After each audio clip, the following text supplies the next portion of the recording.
ปราสาทพนมเกล้า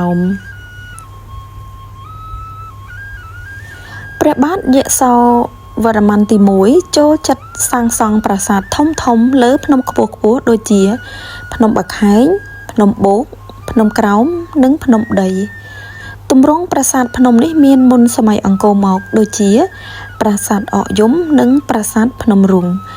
នៅក្នុងរាជ្យព្រះបាទយសោវរ្ម័នទី1ព្រះអង្គយកភ្នំខ្ពស់ៗហើយសង់ប្រាសាទធំៗ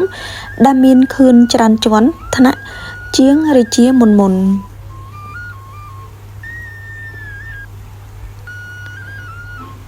ភ្នំក្រោមជាកូនភ្នំមួយមានកម្ពស់140ម៉ែត្រមានចម្ងាយ12គីឡូម៉ែត្រពីក្រុងសៀមរាបប្រាសាទភ្នំក្រោមស្ថិតនៅលើភ្នំត្រូវបានស្ថាបនាឡើងនៅក្នុងចុងសតវត្សទី9ដើមសតវត្សទី10ដោយព្រះបាទយសោវរ្ម័នទី1ឆ្នាំ889ដល់915ដើម្បីឧទ្ទិសដល់អាទិទេពទាំង3នៅក្នុងព្រហ្មញ្ញសាសនាគឺព្រះឥសូរព្រះវិស្ណុនិងព្រះព្រហ្មប្រាសាទនេះមានប្រាង្គ3ធ្វើអំពីថ្មភក់ស្ថិតនៅជួរលើខឿនមួយពីខាងជើងទៅខាងត្បូងប្រាង្គកណ្ដាលឧទ្ទិសដល់ព្រះឥសូរខាងជើងឧទ្ទិសថ្វាយដល់ព្រះវិស្ណុនិងខាងត្បូងឧទ្ទិសថ្វាយព្រះព្រហ្ម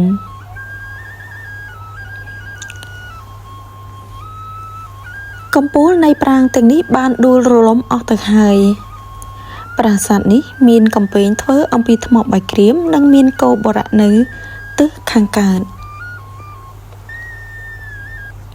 មានអគារវិញ3ទៀតដែលទំនងជាកន្លែងសម្រាកគឺ2នៅខាងត្បូងនិង1នៅខាងជើងអគារទាំងនោះសល់តែគ្រឹះប៉ុណ្ណោះមានសំណង់រាង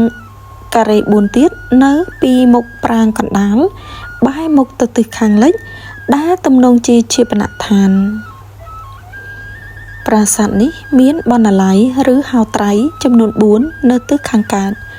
និងមានបណ្ណាល័យចំនួន2ធ្វើអំពីឥដ្ឋនៅសងខាងចំណែកបណ្ណាល័យចំហៀងខាងក្នុងធ្វើអំពីថ្មភក់និងមានកំពែងព័ទ្ធជុំវិញដែលមានទំហំប្រវែង50ម៉ែត្រគុណនឹង50ម៉ែត្រ